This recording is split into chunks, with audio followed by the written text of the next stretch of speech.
Hey everybody, today I thought I'd tell you a story about when I thought I got knocked over by a beam of light when I was attending like a yoga devotional.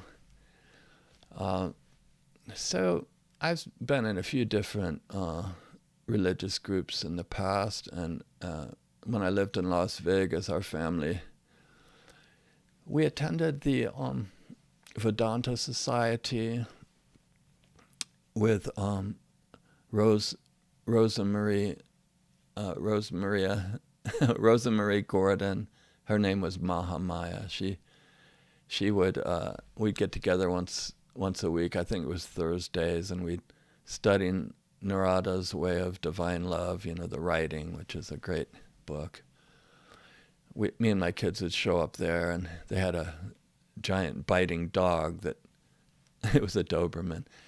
It never bit anybody that I'm aware of, but it just looked like it would snap the snot out of you if you didn't look, if it felt like it. So they had that locked away in a back room, but we'd still sit there and we'd study the teachings of Ramakrishna.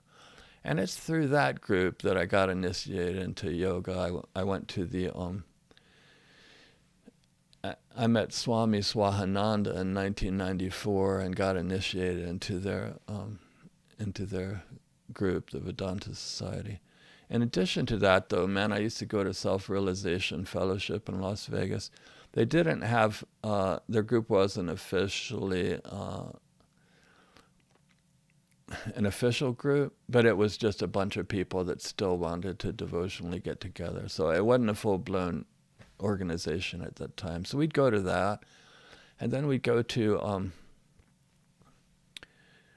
the Shirdi Sai Baba group. There was a place on the east side of Las Vegas where some Hindu devotees, right behind their house, they had a masjid or a temple.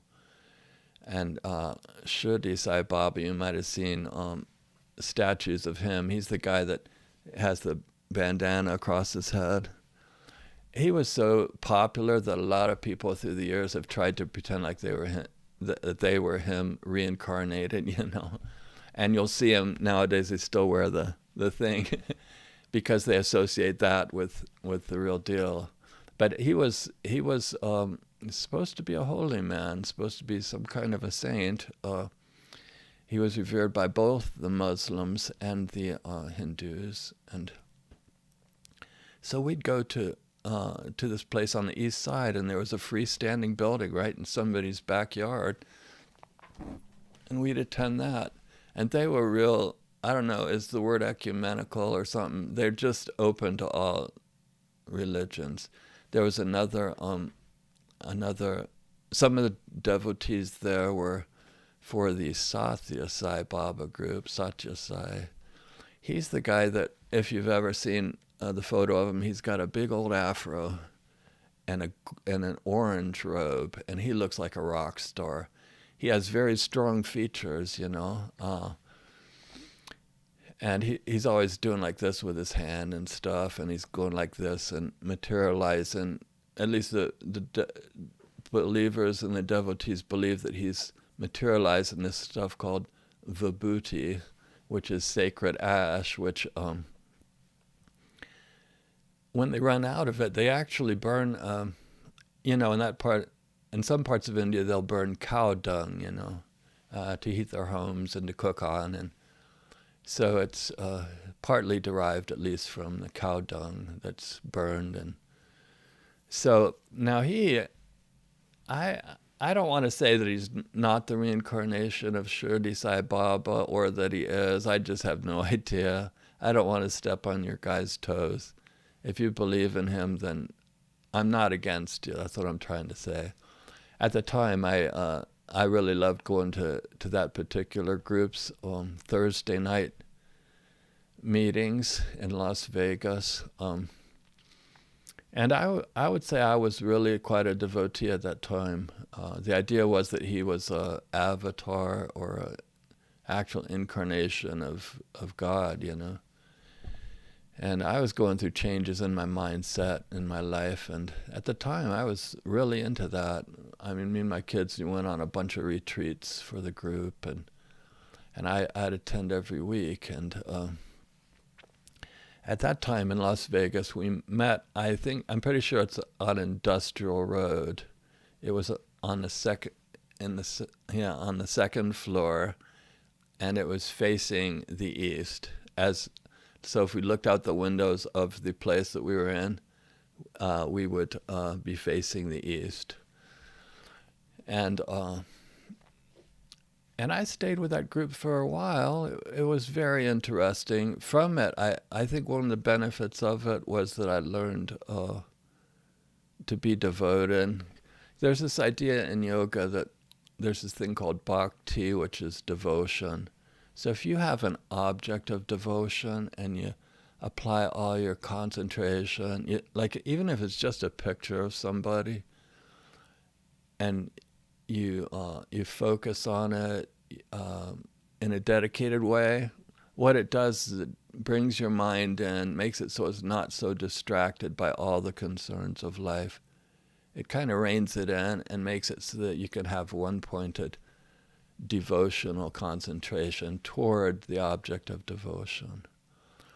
And for that reason, in yoga, there's this thought that even if the person isn't even a real yogi or a swami or whoever you're devoting your attentions to, you still get spiritual value if you can find some place to place your heart.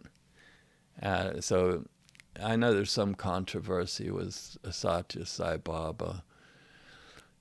Some people say that the tricks that he has done, well, I don't want to say tricks. You'll see that yogis have this attention getters that they do. It might be something like they will they'll claim to materialize sacred ash, or maybe they'll go like this and then out of their hand will come like a piece of jewelry or something like that. The idea is that if someone's a holy person, someone that's real advanced spiritually, then in thought they'd have a message to tell to the world, right? It makes sense, they've figured stuff out, they've arrived, I guess, and they have this important message to give the world. But if they just live a common life, how's anybody even going to know who they are or what message they have? So in India, it's common for people to have attention getters, something that will attract people's attention. You might see people that always keep their hand up in the air, and that's like a discipline, but it's also like saying, look at me. I'm like the Statue of Liberty. Come see what I'm all about. I've had my hand up in the air for 20 years. And they do, man. They hold their hand up, until it almost gets deformed and they can't even lower it anymore. But the idea is, this is how devoted I am to God. I'm just going to do this the whole rest of my life, So you get that. You get the materializing of sacred ash. Now, the magicians have tried to duplicate it by taking little pellets of sacred ash or vibhuti and then going like this. And as they do, it flakes down, and it looks like a great amount of ash is coming from nothing, And the critics of Sai Baba will say, well, yeah, he's walking along, and periodically he'll receive a letter from somebody and another one from another person, and it would be possible in theory for there to be a little pellet of sacred ash that he gets, and then, or maybe like a ring or something taped to the bottom of one of those letters, and then he goes like this and produces a ring or a bracelet or something like that. But then again, I don't want to. I'm a possibility thinker, I don't know all that's possible in this world. I have no idea. Really, I don't. To the true believers, they'll say, even if on one video it looks like he's reaching under a thing to try to find where he taped a necklace, that's what the critics are saying. And he's trying to find where it is so he can pull it out and go like this and hand it to somebody. So critics come up with that kind of thing, but the believers say, well, even if he's putting on that appearance, he could be just doing that to test people's faith, you know. Maybe he just wants that part of the lila or the play, that he wants to see if that will root out the believers from the people that don't believe as strongly, you know. So there's always a way. And of course, in this modern age, man, just look at the news. You'll find out that it takes very little to accuse a person. If you take like the best person on earth, right? Anybody can come up and just accuse them of something. And then they got to spend all that time trying to pretend like it's not true, or trying to, you know, defend themselves. So it's the same with Sathya Sai Baba. There were those that accused him of improprieties and stuff like that. And you look at the people and you just wonder, do they have some ulterior motive or what, you know? So that's a little bit of the background on that. But it is true that at that time in my life, me and my kids really liked attending that group, and we especially liked singing the bhajans, the devotional songs, and going on retreats. And now this is the weird thing. It seems to me that somebody that was a faker, that wasn't real, it seems like they wouldn't be able to appear to someone in their dreams regularly. But yeah, at that time, it's the strangest thing ever. But of all the different yogis and people whose lives I've studied, I don't ever remember seeing Ramana Maharshi in a dream. I don't think I saw Ramakrishna in a dream. It's just you think about him in the daytime, and then at night you dream about him.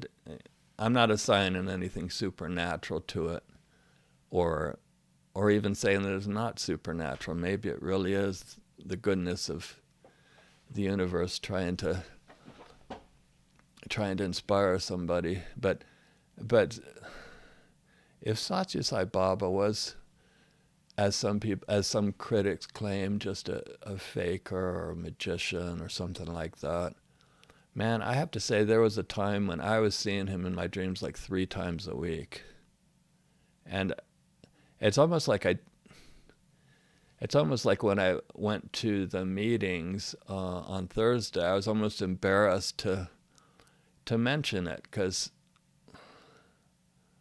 it's like I was sitting there saying, yeah, I saw Baba 3 times, and this is what happened, and I tell each dream.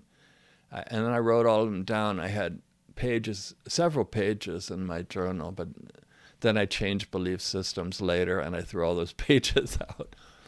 But man, this is the thing that I don't understand. If he was a faker, or if he wasn't real, then for sure, man, I was still seeing him in dreams like 3 times a week. So that was a weird thing. Another weird thing is, so I've always thought of myself as a Christian, you know, loving Jesus and stuff. Jesus, I'd say I can think of about 2 times that he appeared in dreams, you know. It's hard to know, well, does that mean he really appeared, or just that you dreamt of him, you know? Yeah, I don't know, because, you know, you might dream about going to the 7-Eleven, but maybe that doesn't make the 7-Eleven holy. Or you might dream about like a dance at BYU, and does that mean that the dance area in the Wilkins Center at BYU is like a holy place just because you dream about it? I don't know, but one of the dreams was when I was a Mormon missionary, actually. I was in the LTM, and I dreamt that I saw like the second coming of Jesus. Yeah. And that's as a Mormon, so that's going to really irritate some of the other Christian brands. How could a Mormon have a dream like that? But I think it may be that whatever a person puts their mind to and their preoccupations toward, then when they sleep, then maybe there's some, I don't know if it's a subconscious or what, maybe just trying to work through it, reconcile it, figure it all out, come to a place of reset so that the next day they start anew, you know. It might be like that. But that's the background information. I want to tell you, though, how thoroughly I was into the Sai Baba thing, though. My family actually, me and my 2 kids, we actually lived at the Sai Baba Center after that. So what happened is this is, according to my recollection, I think they closed the one at Industrial Road first, and then they rented like a townhouse. And at that time, me and my kids we were really needing a place to stay. And my friend Olga, that was running the center in Las Vegas at the time, she said, well, we got this Sai Baba Center that we set up in this townhouse. And upstairs is an empty room. You know, you could stay there. So me and my 2 kids, we moved in upstairs there. So literally, upstairs was all our stuff and where we were living. And downstairs was a big old, like a Hindu altar type of thing, man. It was like living in a Hindu temple is what it was. They had all the books out that he'd written, and it was pretty cool until somebody in the neighborhood kicked in the front door and burglarized our place. But I think they were disappointed because there really wasn't much in there. Even the gold-looking, shiny metals, you know, like the Nataraj brass thing in front of the Hindu temple altar area. I mean, it wasn't gold or anything, you know. I don't remember what they stole. I think they might have taken our TV set. I just know that we called the police. But the weird thing is, this is how into it we were. In those days, if someone was to go to the Sai Baba Center, not the Industrial Road one, but this other one, they'd knock on the door. And instead of Lurch coming to the door saying, "Did you ring?" I'd open the door, I'd say, "Hey, how you doing?" That's stupid. But we were really, really into it. So now I'm going to tell you about how it seemed to me like I got knocked over by a beam of light. And this was while we were at Industrial Road, you know, at that location. We were sitting there, we'd sing bhajans, which are like devotional songs. And then we'd sit there, and I think we're just sitting silently for part of it. And I opened my eyes, and it seemed like the light came right at me.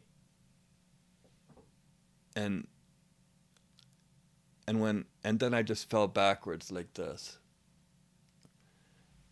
And I don't know, I have a theory on what happened. It might have been that it was really some kind of like a supernatural thing, but this is what I'm suspecting happened. Did you ever, like, sitting at a desk or something in the daytime, you just doze off, and then you wake up suddenly and you don't know where you are, and you gotta like slap yourself, you know, to try to, okay, where am I? You know, get to arrive in current time consciousness or current awareness or something, to get all arrived, basically. So there's that possibility, but there's also the possibility that even now, if I squint my eyes when I look at a light, if I squint them just right, then I can see little beams of light that, like fingers of light, that come at me. I first noticed that when I was a little kid. I'd look at the lights. It has to be like there's a kind of darkness, and then just like a single type source of light or something. But if you squint your eyes just right, at least for me, then I see fingers of light, not like fingers on a hand, but just trails or whatever you want to call it coming at me like that, right? And based on how squinted my eyes are, it makes the light either stay at the source or come toward me. You know what I mean? So what I'm thinking might have happened, I guess I sound like a real skeptic here, but what I think might have happened is I was sitting there kind of out of it, kind of dozed off, and I opened my eyes a bit, and not being fully arrived at that place. I mean, I was kind of in the state where I would normally want to slap myself to figure out where I'm at. Then the trail of light, as it often does, came toward me, and I didn't know what was going on, and I felt that it hit me, and then I went backward like that. So if it really was something supernatural, I don't want to disrespect it and say that, oh man, it was just easily explained, but my current theory is that I mean, I do believe in God and everything. I am a possibility thinker, but I really suspect that that's what it was, and that I was so seeking like a change of state, or like a something beyond the common experience, that when that light reached me, I was ready to fall over, man. I wanted it to be that. But yeah, I did. I just fell back. My memory is that I fell back. Usually with that, you assign it that you fell back in like a blissful state. I don't know how blissful it was. I just fell back, and that's the way it was. I know there's all kinds of varieties of spiritual experience in different groups. And I don't want to disrespect any of the different belief systems. I don't even believe, I don't do a knee-jerk reaction to instantly believe the debunkings of Sai Baba just because a magician can duplicate essentially every one of those attention getters. You think about it, a fake yogi could do attention getters just to attract attention, and but maybe a real one, if there is such a thing, I mean, I'm open to the idea. It makes sense they would want to have attention getters too, because otherwise how are they going to attract people that they can even tell them the message? I mean, back in the day, when you think about it, Jesus did miracles. He did things that people would see and it was unexplained, and that drew their attention to him, right? And so maybe some of the others did that too. The Buddha, I just don't remember what the Buddha might have done to attract attention, if there was something. He sure had a lot of people following him, though. So I guess that's a summary. I just wanted to tell you that story, and also whether Sai Baba was the real thing or not, I don't know. But I think it is weird that I could dream like 3 times a week. I mean, I had like over like 50 different dreams. It was really almost an embarrassment that nobody else is dreaming about him, and then I'm saying, well, I saw him 3 times this week. This is what happened. And I bet those people sitting there were just thinking, oh, he's just making it up, Because that group, I find it really attracts an unusual crowd of devotees. Now, Sathya Sai Baba and the devotees in India, you see all these little school children sitting there with their school uniforms on, and just in devotion, just really great. I think the Indian devotees generally tend to be more grounded and rooted and than the Western devotees that I saw. The Western devotees, it's like they had, it's almost like they had A-listers and B-listers and C-listers. The A-listers would be the ones that ran into Sai Baba while he was still young, and they've gone back and they've been interviewed by him several times, and then maybe he does his materialization things, and each time they go, he gives them like a ring or, you know, a piece of jewelry or something, and often, I don't know if it's related to if they donate to him or not. I really don't know that. But there were those people. They're the ones that had written the books about him and stuff. So they're like the celebrities within the group. And then I imagine on down from that there would be like B and C listers. But there was this. I did sense that there was this. I don't know if it's coveting, like greedily coveting that Sai Baba would materialize a piece of jewelry for them or what. But I think in our group, we had some really stable, really nice people. There were a lot of people that were from Nepal, and I think they were Sinhalese speakers, if I'm remembering right. There was one guy that made his fortune in casinos that are related to like rock and roll and stuff like that. And he was there in Las Vegas. I don't remember if he was living there or just visiting. And then he had sold that, and then he'd started up another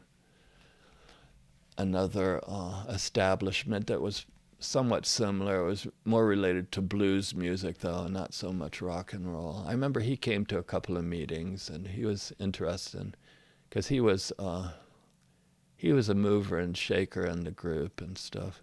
But I just sensed that when I went to the retreats and stuff, a lot of the, of course, I wasn't looking in the mirror at myself at that time, but I sensed that a lot of the other Westerners were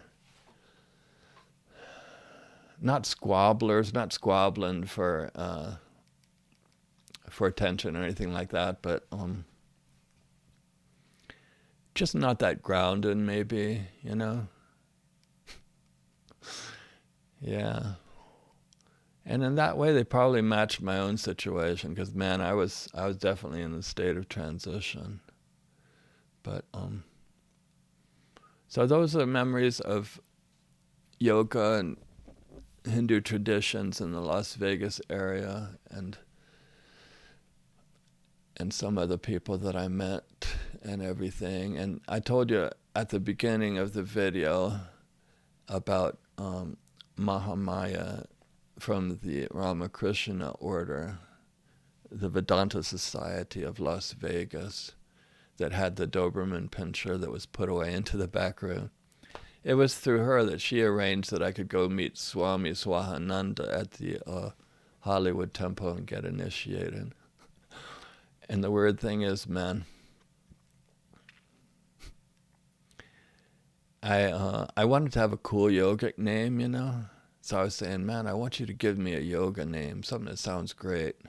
I didn't say something that sounds great. I just said, man, can you actually not only initiate me, but give me a name, like some kind of Ananda or something like that? That's what I was thinking. And he came up with a name, and it made me wish I hadn't asked for it.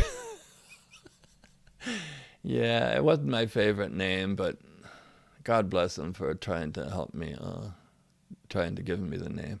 And then afterward, I figured, man, the whole idea of middle management, you know, why can't a person just go right to the source, right? And that's what I'm for. No matter what the religious system, just go right to the source, and not have so much middle management. So then I thought, man, I'm just naming myself. I'm not going to wait around for somebody, you know, and no disrespect to him, but I mean somebody else, you know. Suppose there's somebody else that So not Swami Swahananda, but suppose there's another religious leader or something that you're thinking you're going to get a name from, and he's still hungover from the night before or something, and he just yells out some stupid name off the top of his head, and you're thinking, great, you know. So no, man, you don't need anybody else naming you. And that's so I named myself Preston Flat. I just figure I'm just naming myself that. That's when you take back your authority, when you go right to the source and you say, man, I'm not having anybody else naming me. I'm just coming up with my own name. So could be misguided. I know I'm super gullible. Maybe it is misguided, but that's what I'm thinking right now. And I want to thank you for being in this video or watching it, you know. If you would consider liking and subscribing it, I would really appreciate it. Thanks. God bless.